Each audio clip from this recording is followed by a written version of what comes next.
And when we give away some of our power, it leads us to this third principle, collaboration.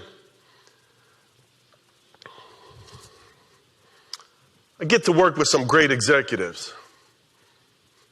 And I often tell these executives that they need to collaborate with their people more about safety and get their frontline leaders to do much of the same.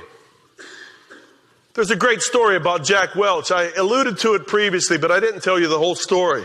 Jack Welch, the CEO of General Electric, he knows the importance of connecting with people. He hired a new director of communications at one time in his career. The director of communications was great at getting things done on time. Just about perfect projects. But he didn't think that this leader, this new director, knew how to connect with his people.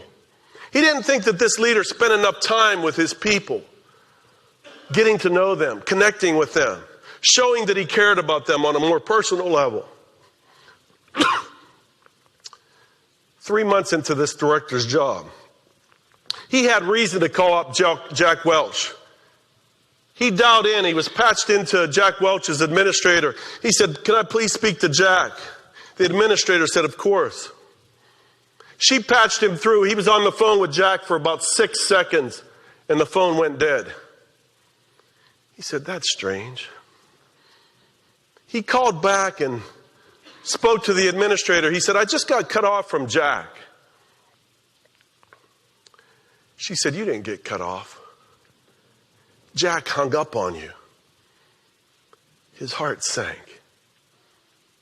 His heart sank, and he said, "I don't understand. Why would Jack hang up on me?"